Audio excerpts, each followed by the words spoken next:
ETV YouTube ఛానల్స్లో మీ వ్యాపార ప్రకటనల కోసం ఈ నంబర్కి కాల్ చేయండి.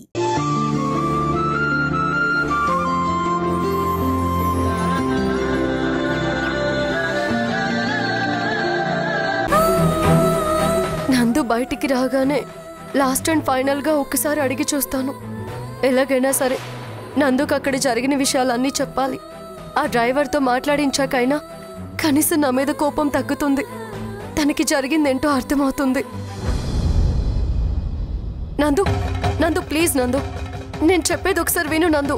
నందు ఒక్కసారి నాతో పాటు రా నందు, నా మాట విను నందు, ప్లీజ్ నందు. ఏంటే నువ్వు వాడు టిఫిన్ చేయడానికి వస్తుంటే రారా అని పిలుస్తావేంటి? ఎక్కడికి తీసుకువెళ్దామని? కాస్త ప్రశాంతంగా టిఫిన్ కూడా తినేవా? బామ్మగారు, నేను చెప్పేది ఎవరూ అర్థం చేసుకోరేంటి? నందు మీద పడిన నిందని తుడిచేయడానికి నేను చాలా ప్రయత్నాలు చేస్తున్నాను. ఆల్రెడీ చాలా వరకు ఇన్వెస్టిగేషన్ చేశాను. నందు స్టింగ్ ఆపరేషన్ కోసం ఒక హోటల్కి వెళ్ళాడు. తను ఆ హోటల్కి వెళ్ళడం ఆ హోటల్ సీసీ కెమెరాలో చాలా క్లియర్గా ఉంది. అక్కడికి వెళ్ళిన మనిషి మళ్ళీ బయటికి రాలేదు. హోటల్ లోపలికి వెళ్ళిన వ్యక్తి బయటికి రాకుండా లోపలే ఉండి ఉంటే మరి నేను స్టింగ్ ఆపరేషన్ కోసం వెళ్ళిన హోటల్ దగ్గర నందు ఎలా ఉన్నాడు? అంటే ఈ లోపల అక్కడేదో జరిగింది. ఆ విషయాల గురించి తెలుసుకోవాలంటే నందు నాతో పాటు రావాలి. నందు, ఆ రోజు నువ్వేమన్నావు? అక్కడ ఏం జరిగిందో నాకు తెలీదు, కళ్ళు తెరిచేసరికి ఈ హోటల్ దగ్గర ఉన్నాను అన్నావు. నీ బైక్ కూడా నువ్వు ముందు వెళ్ళిన హోటల్ దగ్గరే ఉంది. నేను సీసీటీవీ ఫుటేజ్ మొత్తం చూశాను నందు. నువ్వు బయటికి వెళ్ళినట్టుగా ఎక్కడ రికార్డ్ అవ్వలేదు. మరి నీకు తెలియకుండా నువ్వు అక్కడి నుంచి ఎలా వెళ్ళావు? నువ్వు వెళ్ళడానికి మార్గం లేదు. మేం చూసిన దాంట్లో ఒక వ్యాన్ మీద మాకు అనుమానం ఉంది. అతని అడ్రస్ కూడా నేను పట్టుకున్నాను. నువ్వు రా నందు, నువ్వు వస్తే అక్కడ అన్ని విషయాలు తెలుస్తాయి. ప్లీజ్ నందు, నా మీద కోపం ఉంటే నువ్వు తర్వాత తీర్చుకో, కానీ ఇప్పుడు మాత్రం నువ్వు నాతో రావాలి. ప్లీజ్ నందు. ఏమ్మా, మరి ఇంత తెలిసిందానివి ఆ రోజు కోర్టులో వాణ్ణి దోషిగా నిలబెట్టిన రోజు ఎందుకు మాట్లాడలేకపోయావు? అప్పుడు నీకు ఈ ఆలోచనలు రాలేదమ్మా? నందు, ఇప్పుడు నీకు చెప్పేంత టైం నాకు లేదు. ఒకసారి నాతో పాటు వచ్చి అక్కడ జరిగిందేంటో ఒక్కసారి నీ కళ్ళతో నువ్వు చూస్తే వచ్చే నష్టమేముంది? బామ్మగారు, రామ్మారా, సమయానికి వచ్చావు. ఇది విన్నావా అమ్మా? నందుకి ఎవరో మత్తుమందిచ్చి ఆ హోటల్ నుంచి మరో హోటల్కి మార్చారంట. అది నిరూపించడానికి మన మేఘన ఏదో ఇన్వెస్టిగేషన్ చేసిందంట. అవి చూపించడానికి నందుని వెంట పెట్టుకుని రమ్మంటుంది. ఇదేమైనా నమ్మబుద్ధి అయ్యేలా ఉందా? ప్లీజ్ ఆరోహి, బామ్మగారు అర్థం చేసుకోవట్లేదు. కనీసం నువ్వైనా అర్థం చేసుకో. నాకు పూర్తి వివరాలు దొరికాయి. నేను సీసీటీవీ ఫుటేజ్ తెప్పించి చూశాను. అందులో చాలా క్లియర్గా నందు ఒక హోటల్కి వెళ్ళాడు.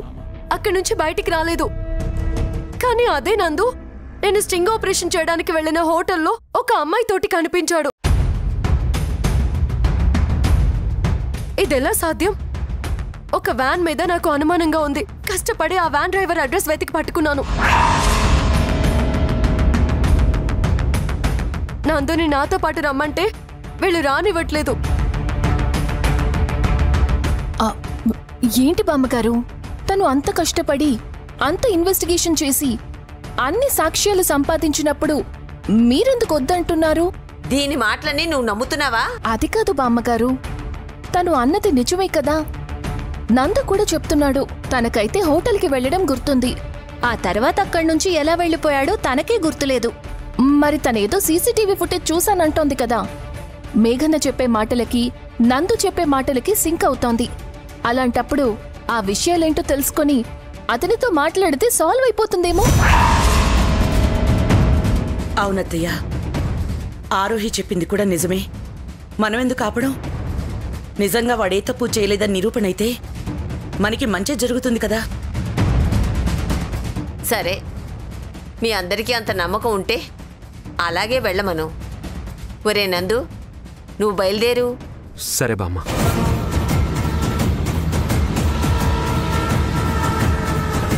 చాలా థ్యాంక్స్ ఆరోహి. కనీసం నువ్వైనా నన్ను అర్థం చేసుకున్నావు. మేఘనా, పరిస్థితులిప్పుడు నిన్ను దోషిగా నిలబెట్టొచ్చు, కానీ నువ్వేంటో, నీ సిన్సియారిటీ ఏంటో నాకు బాగా తెలుసు. వెళ్ళు, వెళ్ళి నువ్వనుకున్నట్లుగానే నందు మీద ఉన్న ఆ నిందని తొలగించు. అలాగే ఆరోహి.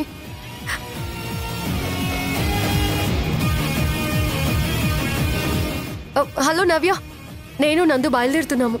ఓకే మేఘనా, నేను కూడా అక్కడికి వస్తున్నాను. సరే నందు, వెళ్దామా?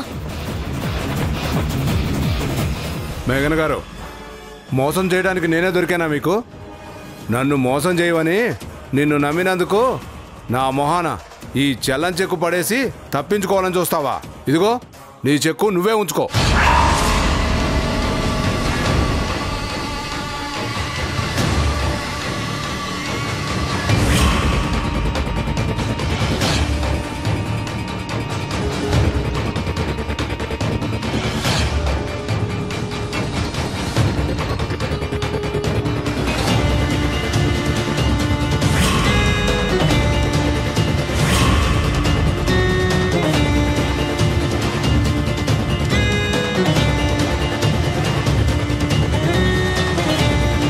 ఏయ్, ఎవరయ్యా నువ్వు?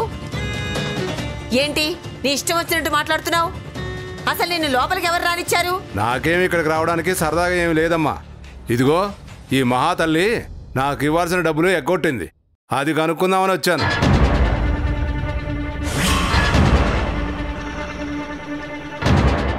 ఏం డబ్బులు, ఏం కదా? ఏం డబ్బులా? ఇదిగో ఇతన్ని దొంగచాటుగా ఒక హోటల్ నుంచి మరో హోటల్కి తీసుకుపోయి దింపితే డబ్బులు ఇస్తానని చెప్పింది.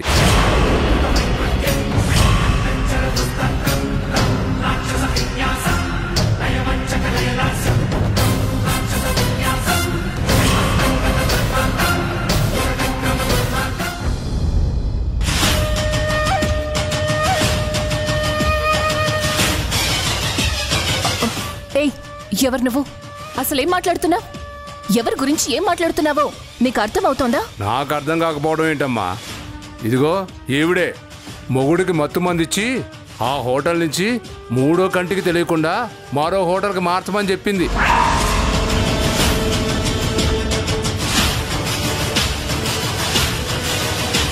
డబ్బులు ఇస్తానని మభ్యపెట్టి ఆఖరికి అదిగో ఆ చెల్లని చెక్కు నా మొహం మీద పడేసింది.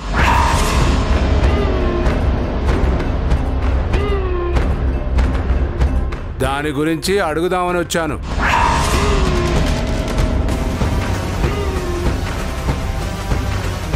ఏయ్, ఎవడ్రా నువ్వు? అసలు నువ్వెవరో కూడా నాకు తెలీదు. ఇక్కడికి వచ్చి నోటికొచ్చినట్టుగా వాగుతున్నావు. నేను నీకు డబ్బు ఇవ్వడం ఏంట్రా? నేను నా భర్తని మార్చమని చెప్పడం ఏంటి? పిచ్చి పిచ్చిగా ఉందా? ఏంటమ్మా, చేయాల్సిందంతా చేసి చుట్టూ మీ వాళ్ళు ఉండేసరికి మాట మార్చి నా మీదే తిరగబడుతున్నావా? నేనెవరో తెలియనట్టు మాట్లాడుతున్నావు, అప్పుడే మర్చిపోయావా?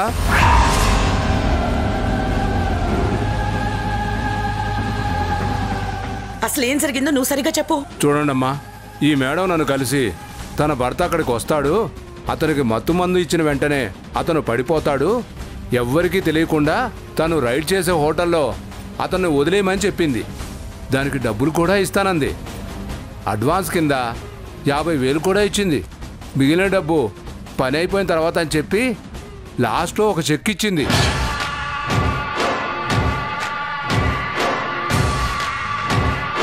సరే, ఇంత ఇచ్చిన ఆమె ఎందుకు మోసం చేస్తుందని సరిపెట్టుకున్నాను. అదిగో ఆ చెక్కు కాస్త బౌన్స్ అయింది.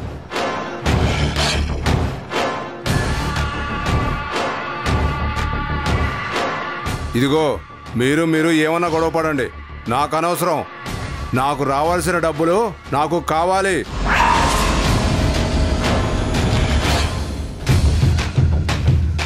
ఇప్పుడు ఇస్తారా ఈరా? రేయ్, ఏంట్రా నువ్వు నాటకాలు ఆడుతున్నావా? అసలు ఏ భార్య అయినా తన భర్తని అలా చెయ్యాలనుకుంటుందా? నిజం చెప్పు, అసలు నిన్నెవరు పంపించారు? ఎందుకిలా అనవసరంగా వచ్చి తన మీద నిందలు వేస్తున్నావు?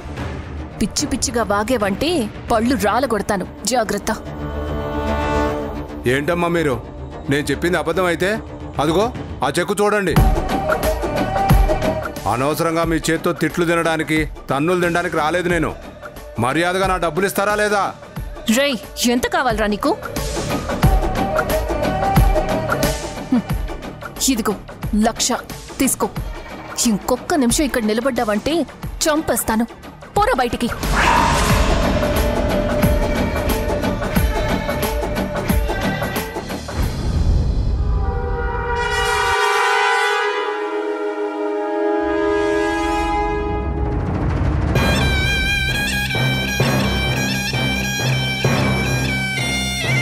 మీరందరూ వాడి మాటలేమీ పట్టించుకోకండి.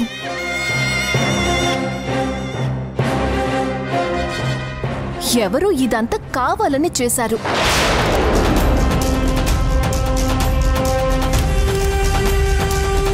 అసలు మేఘన ఇదంతా ఎందుకు చేస్తుంది? మేఘన నందు కోసం ప్రాణమిచ్చే మనిషి. అసలు ఏ భార్య అయినా తన భర్తనిలా కావాలని చేస్తుందా?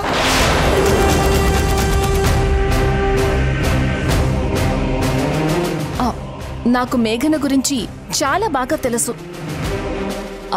మేఘన, నువ్వు కూడా ఇదేం పట్టించుకోకు.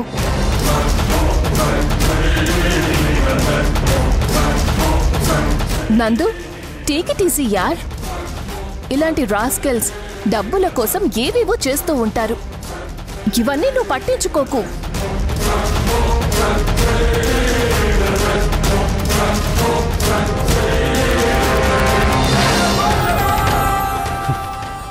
ఏంటి మేఘన ఇది?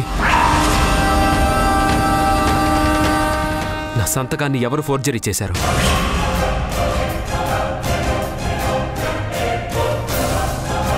నా బ్యాంక్ అకౌంట్ చెక్ మీద నా సంతకం ఫోర్జరీ చేసి వాడి చేతిలోకి ఎలా వెళ్ళింది?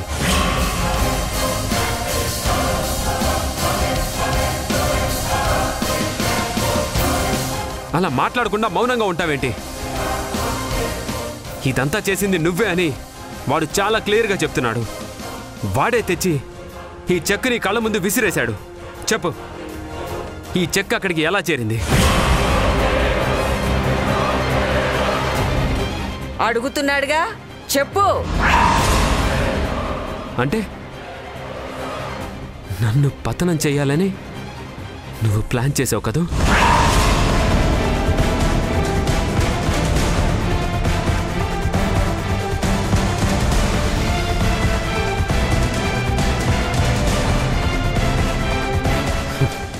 ఎందుకు మేఘన? ఎందుకు ఇలాంటి పని చేశావు? నందు, నువ్విదంతా నమ్ముతున్నావా? నమ్ముతున్నావా ఏంటి? ఇదిగో కళ్ళ ముందు సాక్ష్యం కనిపిస్తుంది కదా. అందరి ముందు అతను వచ్చి నువ్వు చేసిన పని గురించి అంత నిర్మోహమాటంగా చెప్పాక ఇంకా నమ్ముతున్నావా అని ఎంత అమాయకంగా అడుగుతున్నావు మేఘన. నందు, నాకు నిజంగా ఏమీ తెలీదు. అతన్ని నేను ఇప్పుడే చూస్తున్నాను. నా మాట నమ్ము నందు. ఇంకా ఎందుకమ్మా అబద్ధాలు చెప్తావు? అబద్ధం అనేది నిజాలు తెలియనప్పుడు, ఎదుటి వాళ్ళు అమాయకంగా ఉన్నప్పుడు అప్పుడు చెప్తే అందంగా ఉంటుంది. అన్నీ దొరికిపోయాక ఇప్పుడు చెప్తే అసహ్యంగా ఉంటుంది. ఏంటి బామ్మగారు మీరు?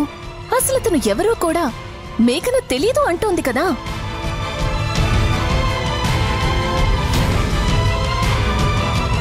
మన ఇంటి అమ్మాయి చెప్పిన మాట మనం వింటామా? ఎవరో ముక్కు మొహం తెలియని వ్యక్తి వచ్చి చెప్తే వాడి మాటలు వింటామా? దయచేసి మీరెవరూ కూడా మేఘనని అపార్థం చేసుకోవద్దు. సరేనమ్మా, నువ్వు చెప్పింది నిజం. ఎవరో ముక్కు మొహం తెలియని వాడు వచ్చి ఏదేదో అబద్ధాలు చెప్పిపోయాడు. మేఘన మీద లేనిపోని నిందలు వేశాడు. అది నేను కూడా నమ్ముతాను, కాదనట్లేదు. మరి ఇదేంటి?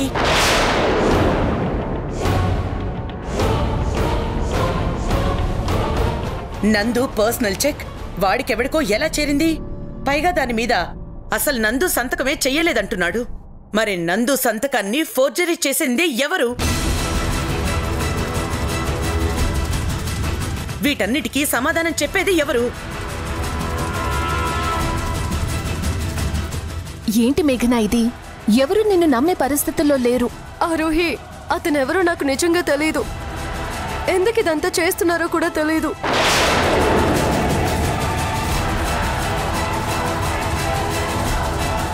ఇప్పుడు నాకు గుర్తుకొచ్చింది, మనకి తెలియకుండా మన వెనకాలే గోతులు తవ్వుతూ మన కంటికి కనిపించిన ఒక శత్రువు ఉన్నాడని నేను మొదటి నుంచే చెప్తున్నాను కదా.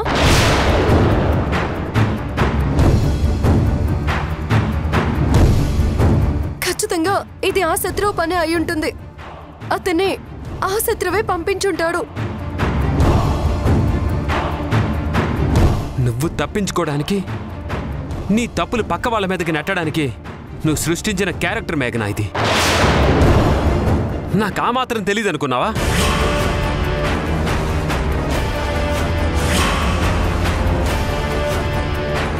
ఏంటి నందు, అంటే నన్ను నువ్వు నమ్మట్లేదా?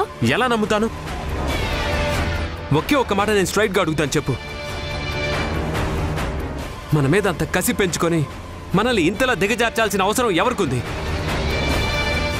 నాకు తెలిసి నేనెవరికి నష్టం చేయలేదు, ఎవరిని నేను అవమానించలేదు. అలాగే నువ్వు కూడా నాకు తెలిసి ఎవరిని బాధ పెట్టింది లేదు, అన్యాయం చేసింది కూడా లేదు. మరి అలాంటప్పుడు మనకు శత్రువులు ఎవరుంటారు చెప్పు? చెప్పమ్మా, వాడడిగిన ప్రశ్నకి సమాధానం చెప్పు. ఇప్పటిదాకా ఏదో ఇన్వెస్టిగేషన్ చేశానన్నావు, ఎవరో శత్రువులు ఉన్నారు, కావాలని చేశారన్నావు. ఎవరా శత్రువు? అసలు వీడికి నిన్ను మించిన శత్రువులు ఎవరన్నా ఉన్నారా?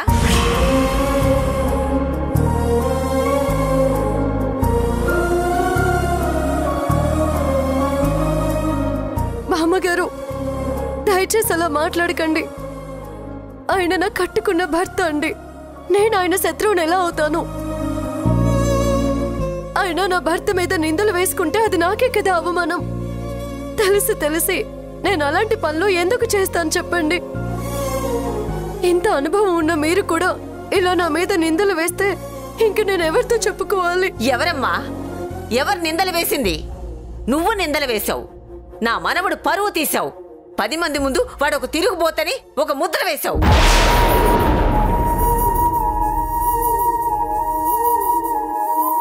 ఎందుకత్తయ్య ఇంత రెడ్ హ్యాండెడ్గా దొరికిపోయిన తర్వాత కూడా ఇక మీరు మాట్లాడే ప్రయోజనం ఏముంది? భర్త అనే మమకారం తన మనసులో ఉండాలి కానీ మనం ఎన్ని చెప్పి మాత్రం ప్రయోజనం ఏముంది? వదిలేయండి. అత్తయ్య, నా పిల్లల సాక్షిగా చెప్తున్నాను అత్తయ్య, నిజంగా నేనే తప్పు చేయలేదు. అతను ఎవరో కూడా నాకు తెలియదు. నేను అసలు నందు మీద ఎందుకు కుట్ర చేస్తానో ఒకసారి ఆలోచించండి. ఎందుకో నేను చెప్తాను. ఆడపిల్లలు ఎదగాలి, ఆడవాళ్లకి సమాన హక్కులు కావాలి అంటూ నా మనవడు నిన్ను తీసుకువెళ్లి ఉద్యోగంలో చేర్పించాడు. వాడికంటే నీకెక్కువ పేరు రావాలి, అందరూ నిన్నొక స్టార్ రిపోర్టర్గా కీర్తించాలి. అది నీ మనసులో ఉన్న కోరిక. దాన్ని నెరవేర్చుకోవడం కోసం ఇంత దుర్మార్గమైన ఆలోచన చేశావు.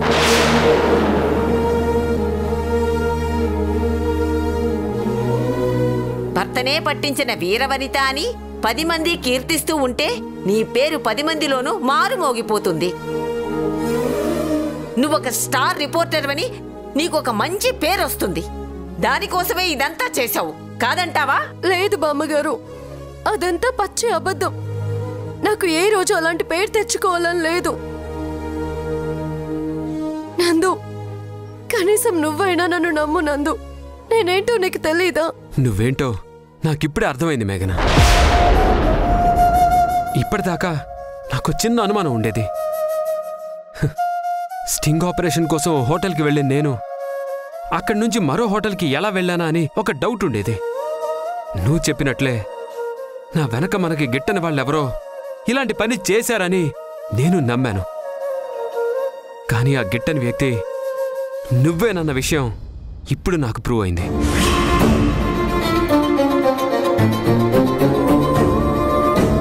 ఆ డ్రైవర్ వచ్చాక ఫుల్ క్లారిటీ వచ్చేసింది. నువ్వే అతన్ని పురమాయించి నాకు మత్తుమంది ఇచ్చేలా చేసి నన్ను మూడో కంటికి తెలియకుండా వ్యాన్లో ఆ హోటల్ దగ్గర నుంచి షిఫ్ట్ చేశావు. అక్కడ నన్ను రెడ్ హ్యాండెడ్గా పట్టుకున్నట్టు నటించి నా పరువు తీసి నన్ను కోర్టుకి ఎక్కించావు. అయిపోయింది మేఘన. నీ మీద నేను పెంచుకున్న ప్రేమ కొన ఊపిరితో కొట్టుకుంటుంది. ఆ ఊపిరి ఎప్పుడు ఆగిపోతుందో కూడా తెలీదు.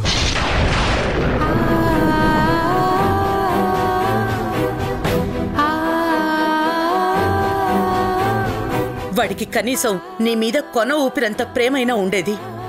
నాకది కూడా పోయింది. వాడు నిన్ను భరించినంత కాలమే నేను నిన్ను భరిస్తాను. గుర్తుపెట్టుకో. చిచి, నీలాంటి దాన్ని జీవితంలో ఎవరు క్షమించరు.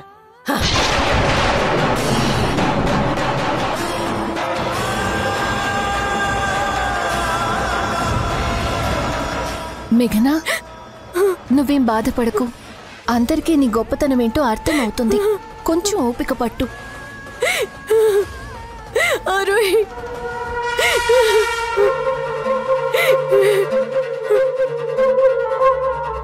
నాకు నిజంగా అతను ఎవరో తెలియదు ఆరోహి. ఇదంతా ఎవరో కావాలని చేస్తున్నారు. కనీసం నువ్వైనా నన్ను నమ్ము ఆరోహి.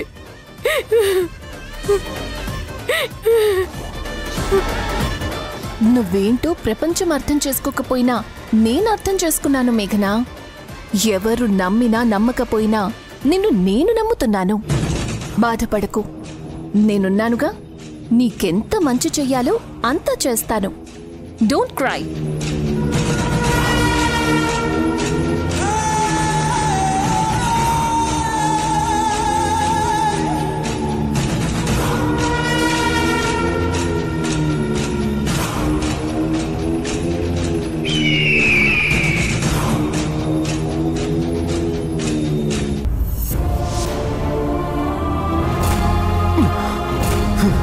వెళ్ళండి. నా నుంచి, నా జీవితం నుంచి శాశ్వతంగా దూరంగా వెళ్ళిపో.